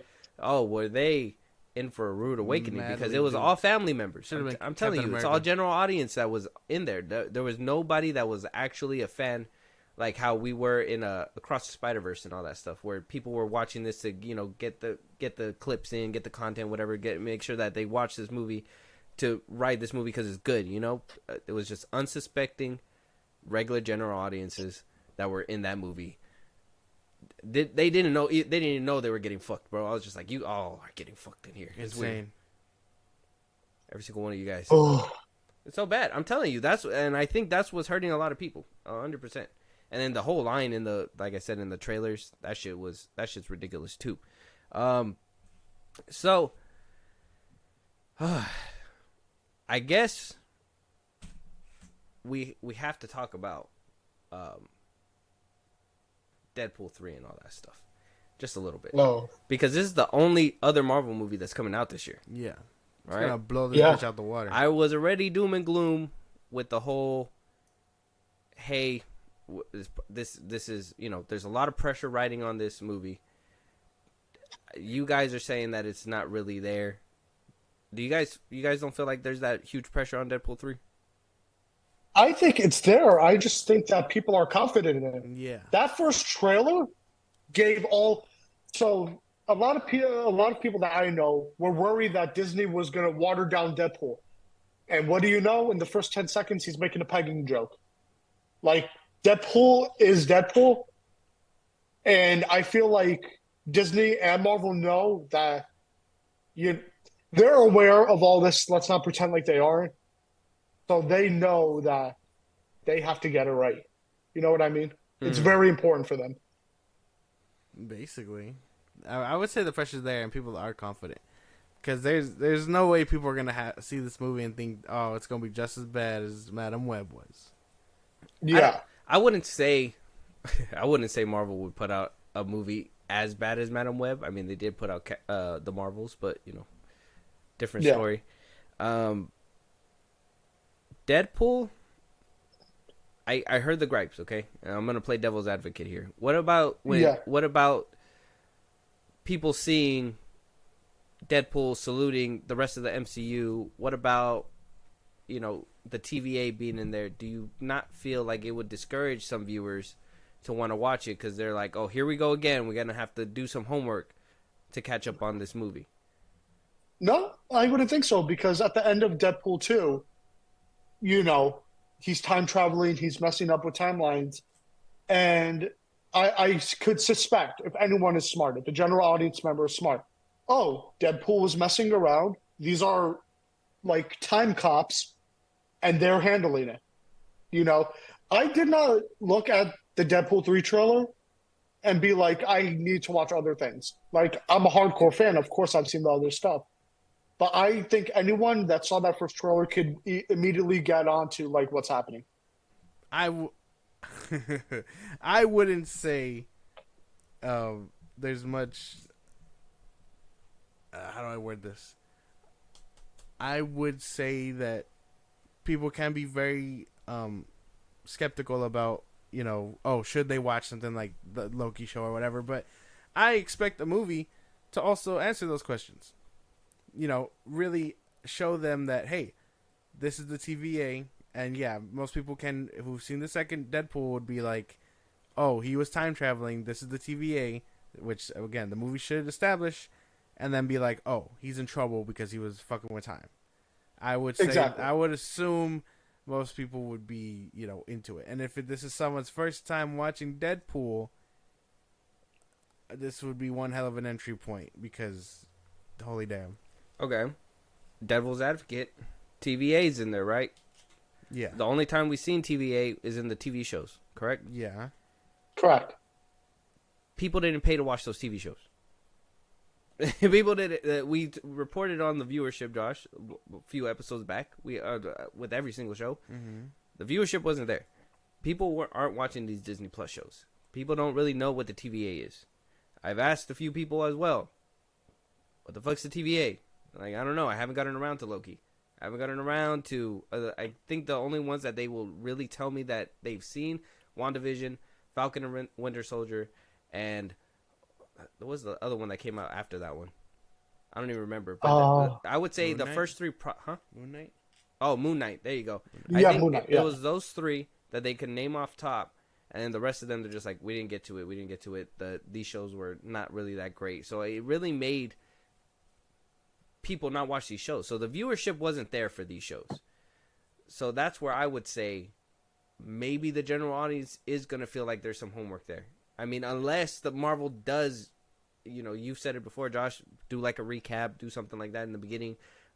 Obviously, they're going to have to do some reintroducing. So there was that whole bit with Echo where it was like, hey, it took them a whole episode or 30 minutes of the first episode to recap what we already know because we watched the show before. Are they going to do the same thing within Deadpool? No. But I can tell you that since it is Deadpool, he can totally look at the camera and be like, what are you doing? You don't know what the TVA is? They're time cops, bro. Catch up. We'll go watch Loki. I can see them making a joke like that. Oh, 100%. I can trust the movie to explain what the TVA is In a funny way. Either in a funny way or in a way to be like, this is them, that's about it. With no real homework behind it other than Deadpool 2 maybe. Okay. Lou? I mean, like I said, knowing the character of Deadpool, I agree with what you were saying. He's gonna look at the camera. He's gonna be like, "What the fuck are you virgins doing? Don't you know? Why are you sitting here if you're not caught up?" And then he'd be like, "All right, since I'm a nice person, I'll tell you what's going on." Blah blah blah blah. Continues. Start the movie. Right? Okay. Yeah, I think that would be the quick fix if they think about that. Yeah. Right? If they think, hey, if they actually acknowledge the fact that not a lot of people watch these shows. Because I think... if they acknowledge that, like, that's good for them. It's just going to be like, oh, what? Go ahead. I told Josh, too. Because in a way, you can't be making a point, Lou, because at one point in the trailer, I mean, they literally say, hey, he's the Messiah. He's going to save the MCU, whatever, blah, blah, blah. I think that's Feige and the team admitting and saying, hey, guys, we know what the fuck's been going on. We're going to fix that. Which is a tall order to put on Deadpool 3 regardless, I think, as well. Not only does it have to be a good Deadpool sequel, but now it has to save the MCU. That's a lot to put on a movie. But if there was one person to do it, it's going to be him. It would. I would say, yeah. I would think so, too. And he's the only one that I feel meta is You meta. said Loki. What? Yeah, you said Loki. Yeah, as a product of the show. I'm talking about character-wise. He's the only one that, other than, She-Hulk, that, like, could, like, break fourth wall and be like, oh, Yeah, but when She-Hulk did it wasn't good. Well, you're not getting what I'm saying. Regardless of quality, you're not getting what I'm saying. I get you. What do you call it? Deadpool's the only one meta enough to be like, we're going to start doing better, He's going to be like, I'm sorry, guys. To everyone at the Film Bros podcast, I'm sorry. We promise we promise we're better now. I hope. Hey, man, shout us out, Feige. Come on, bro. What are you doing? What are you doing out there? What are you doing? I mean, it's a lot to put on Deadpool 3, I would say. I think so too. I think Madam Web doing what it did. Now we're here at this point where, like how Lou said, we had fantastic forecastings. Will 2025 be the comeback that superhero films need, Josh? I would like to hope so, but I'd say there's a few winners in there. Maybe Captain America, Fantastic Four, Thunderbolts probably not. So I can imagine there's a few duds in their roster for 2025. And then on the opposite side of the spectrum, there's Superman, and that one's right behind right behind her? Is it before Fantastic Four? So that could easily be snuffed out. It's Superman is July 11th, Yeah. and Fantastic Four is July 25th. Oh, Yeah, see, there's like a 2 week gap. But who's gonna watch what more? I think Superman Legacy might bite the dust, but I think even if it makes like 600 mil, it'll be okay. But my thing is, Yeah, if Deadpool doesn't make it, will anybody be tuning into these films in 2025? Or will they just be like, I can be picky with my films. I don't need to watch all of them. If Blade comes out and it looks good, I'm going to watch it. But if fucking Thunderbolts comes out and it looks bad, I'm not watching it. but hasn't it always been like that though, with superhero fans? With the MCU, no. Up until recently, yes. With the MCU, no, though. They would have a steady... I mean, a lot of people are like, well, how the fuck did... Ant-Man and the Wasp make so much? How the fuck did Captain Marvel make so much? Yeah. It's because people wanted to know what happened next. It was literally sandwiched between two of the biggest movies that were out there. People were going to tune in just to know what the fuck happened. You know what I mean? Yeah. So Yeah. at one point it was mandatory, but it was a fun mandatory thing, you know? Like people wanted to know what was going to happen, wanted to be involved with that finale. Now it's at the point where I don't have to watch this. I can watch something else because at this point there's nothing good in this show. So I mean, I'll just watch this one, and then this movie's not good, so I'm gonna watch something else.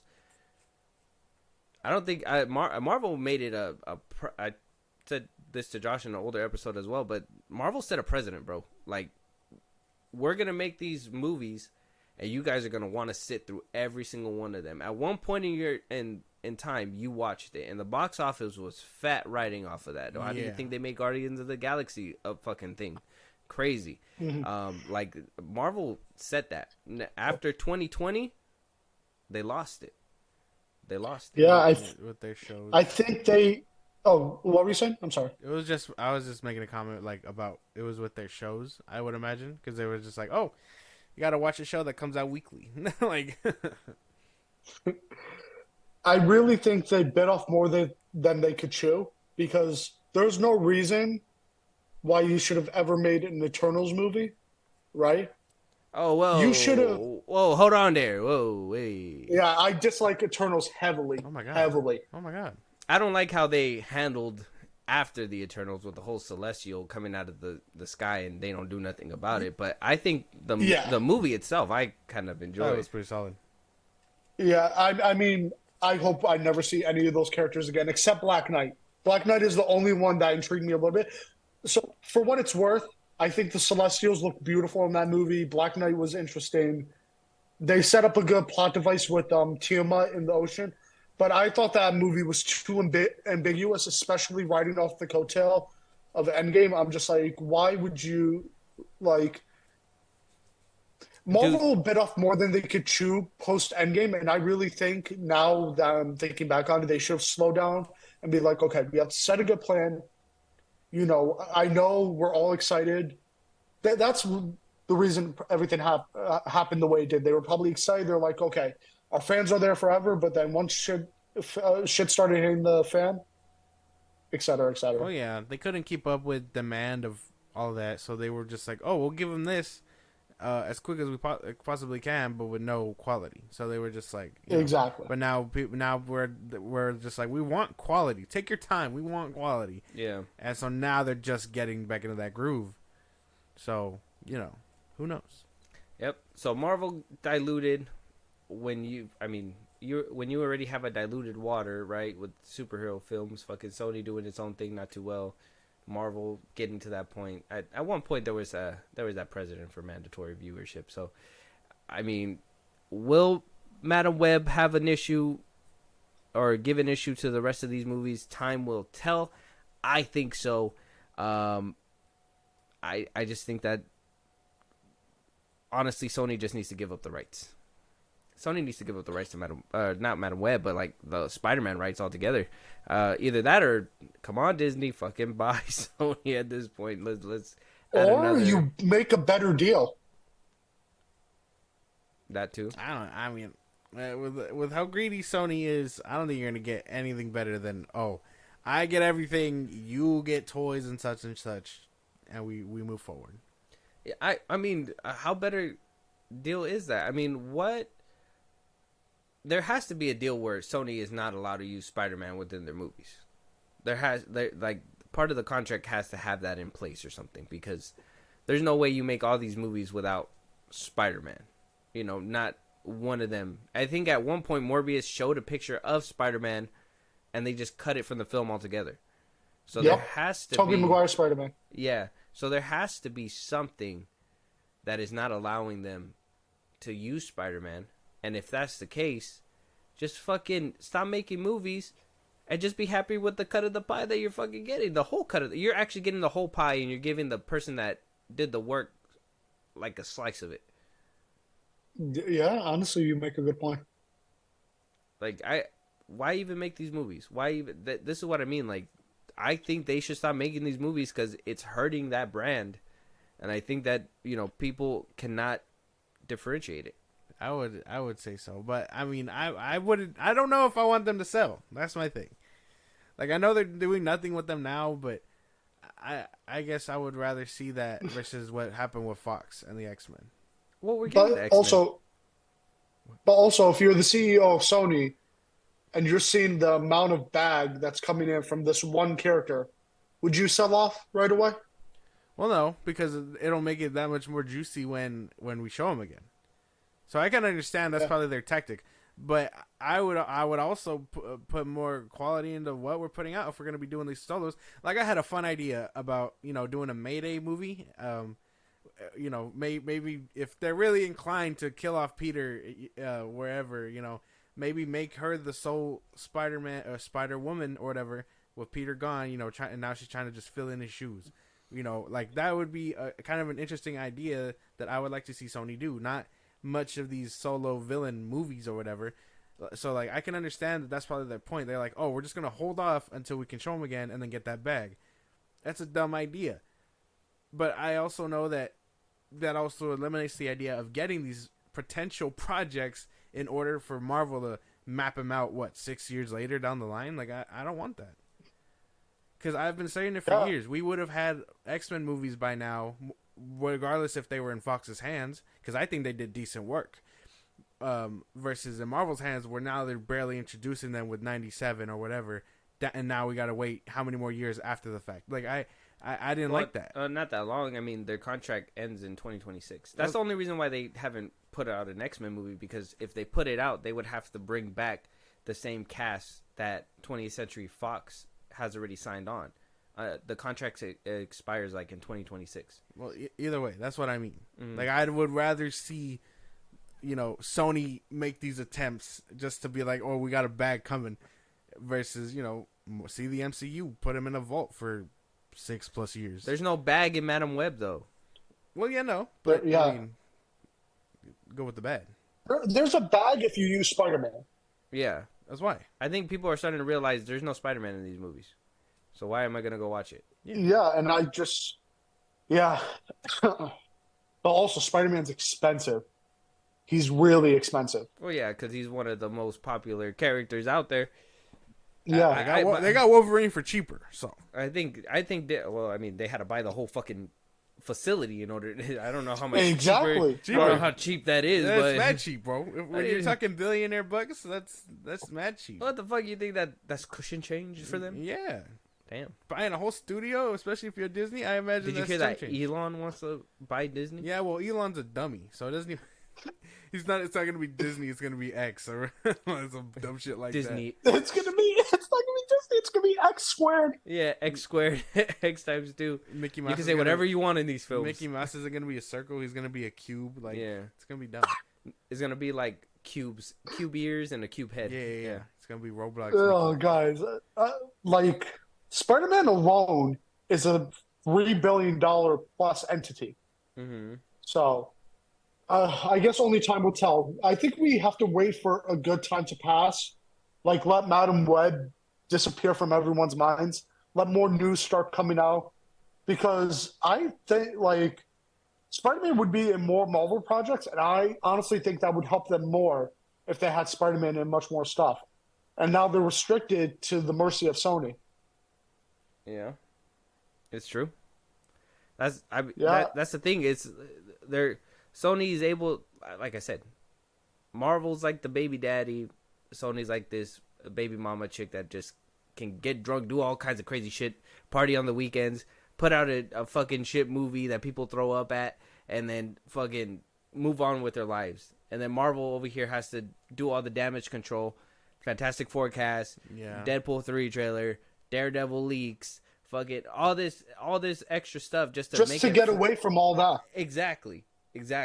So at this point, tie the bitch up and put her in the basement. Like, make sure that she can't be making movies like this anymore, because insane. Why would you put out another movie that's gonna, like, I'd be calling Pascal right now and be like, hey baby, what the fuck are you doing over there? Like, it's gonna be like, hey mama, let me talk to you real quick. Yeah, like, let me holler at you. Like, there's no reason that we're putting out this kind of movie, you know? Like, he's like, I know we put out the Marvels, but yeesh, I didn't know we were trying to see who gets the fucking trash pile here. Oh my god, dude. Like, the Marvels is a masterpiece compared to this freaking shit. Honestly, I'd watch the Marvels over Madam Web. Exactly. At least there's some good elements to the Marvels. Like, at least you hear Brie Larson singing, I guess. I don't know. Yeah, like that part. So I like the one she sang in Scott Pilgrim. Oh yeah, she did really good in Scott Pilgrim. You didn't like that anime show, huh? Or No, not really. No, yeah. I didn't really like it. I didn't even bother watching it. No, it wasn't. It was it was kind of mid. So. Oh, okay. Well, we're rounding the bout, Lou. We're gonna go ahead and hit this last topic real quick, and then we'll close it out and all that good stuff. Right. We appreciate you coming on, but now that we've had this conversation, you guys let all your aggression out in the beginning, right? You guys were the angry ones about Madam Web. Like I said, I'm more neutral. I kind of felt like I had a fun time by the end of it, but not really fun time. It was good and bad for me. Okay. Now, was this movie overhated? Because look at these YouTube videos. Look, Madam Web is horrible. Why Spider-Man spinoff? Question. It's Morbin time from Screen Crush, Trainwreck, Cringe, worst superhero movie yet. She says right here, neurotic, cringe. This has to stop. This guy gets all serious down here. Trash. All this bad. Straight to the point. All bad stuff here. Look at these critics. We got. It collapses pathetically that the studio executives might as well have dialed 911 to rescue it. Jesus. Oh my god. God awful is too wimpy a word for this super diva cash grab that sinks Dakota Johnson in what fills in a random batch of half-baked ideas tossed at. Jesus, man. Look. Oh my lord. Look, it's just too bad. People work hard on these films. Lou, by the end of this conversation, is this movie overhated? It's the right amount. It's correctly hated. It's correctly hated. It's correctly hated. Look, dude, it's inexcusable that you're a studio. Like, this is what I can't comprehend. I know it's two different divisions, but it's inexcusable to produce good products one time and then ship products another. At least with Marvel, right? They can afford maybe a couple bad projects because they had freaking 70 other, not 70, but they had 70 other projects that had their stamp of approval on it. You know what I mean? Sony has let's hear. 2 Spider-Verse movies, 3 Spider-Man movies. They have 5 good stuff, and then, what is it? 4 bad stuff? Like, that's not good. That's not a good ratio.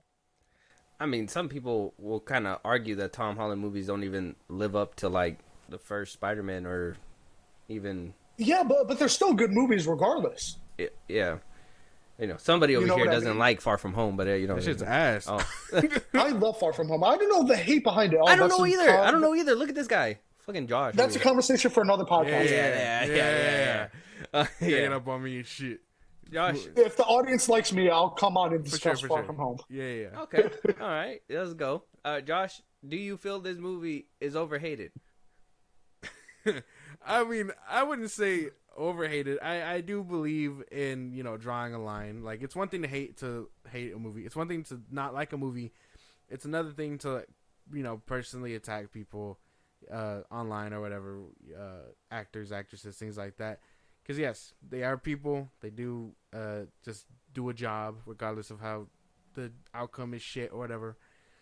So I can understand, but I believe all those YouTubers, they do it for clicks. So I mean, I can understand. That's how they make their money. Yeah, I can understand. Get your bag. The bigger you call a movie trash, is the more its eyes are gonna be like, oh, I want to see what this guy says. We probably share opinions about how trash this movie is. So I would say it's not overhated, but at the same time, I mean, I can understand the distaste for it. I just think the YouTubers and things like that over exaggerated too. Mm-hmm. Because I would say, and again, critics, they can fuck off. So yeah, critics, they were kind of harsh right there. They were kind of harsh. But then I understand critiquing because we can critique it. We could have a fun time. We could laugh about it. Yeah, and, absolutely. Hopefully they take it with a grain of salt, and people, and we can exaggerate. And like I said, my eyes were stained, whatever, blah blah blah. But then you have people that are literally, you see Soups. He's so fucking heartbroken because he just completely just torn down. I mean, he said that Morbius was better. Stuff like that. Like you see all these people that I just feel like they just over exaggerate the situation. Like I would, like I said, I'm the one who's more neutral, so I'm in there. I'm just like, it is kind of overhated. Yeah. I think there's some shittier movies out there for sure, but I just think everybody just wanted to write the coattails of like how bad this movie is, that everybody wanted to make that their kind of stamp, and basically I appreciate that. I think Lou, there's one of your podcast mates, Geeky Cast, I believe. Yeah, he loved the movie. Yeah, I think he was saying that he actually enjoyed the movie. I kind of tipped my hat to him because he was actually paying attention. She didn't get in a wheelchair because of her, disease or whatever. It was because of paralysis, because homeboy touched her or whatever. It was a blink and you miss it moment, but there is shit that lead up to a actual story there. It's just, I think, studio interference, and I think people shouldn't be hating on this movie. They should be mad at the studio like people were with Aquaman 2 and the Flash and all this and that. Yeah, and look, like I was saying, guys, in the beginning, I said that this movie had the makings of something at least decent, right? Again, you guys said that you watched the Spider-Man animated series back in the day, and Madam Web was a freaking good character. Like, she was interesting. Like, I go back to those episodes, and I'm like, wow, this stood the test of time. I know the dialogue isn't the best, all that stuff, but like, Madam Web is a good, interesting character. She has beloved comics that are loved by many people. Like, you had something there, but yet, like you said, studio interference, not giving a fuck, whatever, being able to make this movie and like not worry about it because you can depend on other movies to like make money and support in that way. But lying to the cast too. I mean, Luke, do you think that's on the cast as well? Do you think like they should have done their homework and known that this wasn't a part of that whole MCU? I'm gonna throw the question right back at you. If you are an actor, right, and you just got handed a contract for $20 million, aren't you gonna do your job regardless without asking questions? No. I mean, if you stamp Marvel Studios on there, yeah. I don't think that they stamped Marvel Studios on there because, no, I'm listening. Go ahead. I don't think they stamped Marvel Studios on there. They simply said, I can imagine. All right, here, let me do it like this. Hi, Dakota Johnson. I'm an exec over from Sony, and I wanted to offer you this contract to be in a Marvel movie, not an MCU movie, right? Because it is a Marvel character. It's a Marvel property. How would you feel about it? This is the character, blah, blah, blah. Here's the money. Oh, sure. The Marvel universe is loved by many. Sure. That's where I think it's little things that are tricking them into being like, okay, see, you know what I mean? Makes sense? That's the thing, right? Is that I think it was that little piece right there. I don't think that they said not associated with the MCU. I don't think they said that because Pascal has in her brain, and she said it in multiple interviews, that they are working together with not only the MCU, but with their Sony projects that are over there as well. Yeah. So they, they, like I said, they turned a behind the scenes relationship into a real one. They made it known that, Spider-Man is connected with the MCU in some way, shape, or form. Yeah. I don't think that they left out MCU, but I think they knew what they were doing when they said, "Hey, this is a Marvel Studios production. Here's here's a few $1,000 or 20 mil, whatever the fuck." Yeah. And was like, play this character, and she was like, shoot, yeah. And then later on, when people are like, "Oh no, honey," when she talks to Elizabeth Olsen, she's just like, "Oh no, honey, no, that's totally different." She was just like, "Fuck, how the fuck did I get bamboozled so hard?" Sydney Sweeney too. Yeah. Dakota Johnson probably called her, "Hey, Sweeney, I think we got bamboozled," stuff like that. Oh God. Yeah, Oh my God. that's how she speaks. One thing is for sure. The reception and like the news that I foresee coming out of this movie is not going to be good. It definitely makes Sony look horrible. In some instances, it does make Marvel look bad. And either Kevin has to work twice as hard to fix his shit, or like Sony has to like sit down and like really do some digging and like set up some meetings and go forward with the stuff. Because man, Yeah, they got a lot of PR to do. Yeah. a lot of PR, not a normal amount, like a lot of PR. Well, that's why I think that Marvel said we're gonna smother fucking Kevin Feige's like, we're gonna smother this movie. We're gonna make sure that everybody's looking at the Daredevil shit, Deadpool shit, Fantastic Four shit. Everybody's gonna look at everything else besides even shit. I think at this point they would put Gina Carano's case in the forefront just to be like, "Hey, Madam Web is not there." Oh, 100%, 100%. They'd be like, Gina Carano. She's coming for our necks, man. Yeah. So I think they would do everything at this point just so they don't taint their Marvel brand any further, because I do genuinely believe that the fucking Sony movies have a little bit of say in what the general audiences do. Yeah. Definitely a little. I don't think a lot. That was like we already discussed that, but Yeah, man. So, Yeah. So, with that though, Lou, we're already reaching the end of it. We thank you for coming on. You guys make sure to go follow him on his socials. Luke, if you can give them one more time where to find you, where they can hear you if you're doing any more guest appearances, and I mean, if they want to let you know to come back on this show, come on now. So my Twitter is at Syrian Geek Vibes. I'm sure they'll have that in the description, but it's SYRIAN Geek Vibes on Twitter and on TikTok. And yeah, if you guys want me on, my Twitter DMs are always open. I've been growing at a decent pace, I like to say. And yeah, I love this stuff. Even though I shit on this movie hardcore, it's always good to be a fan, talk about this industry that we're in.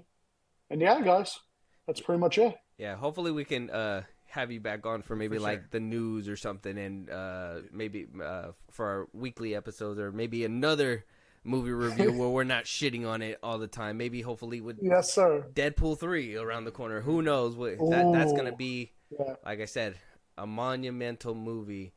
A lot of pressure on Deadpool 3 for sure after this movie. Oh, for sure, 100%. I think. 100%. After the year that Marvel had and what Sony's doing now, for sure, Deadpool 3. So, Lou, we thank you. We're going to wrap up here, and we'll talk to you later, man. All right, guys, take care. All right, have a good one. See ya. With that being said, guys, let us know out there, did you watch Madam Web? Do you like Madam Web? Do you think that this movie will do damage to the MCU brand, to the Marvel brand? Do you believe that it won't do anything? Have you even heard about this movie? Or do you coming into this review like, what the fuck, Madam Web? Yeah. Who Random as is fuck. that? Let us know. Josh gave you the socials at the top of this episode, and we will talk to you guys on the next one. Talk to you guys later.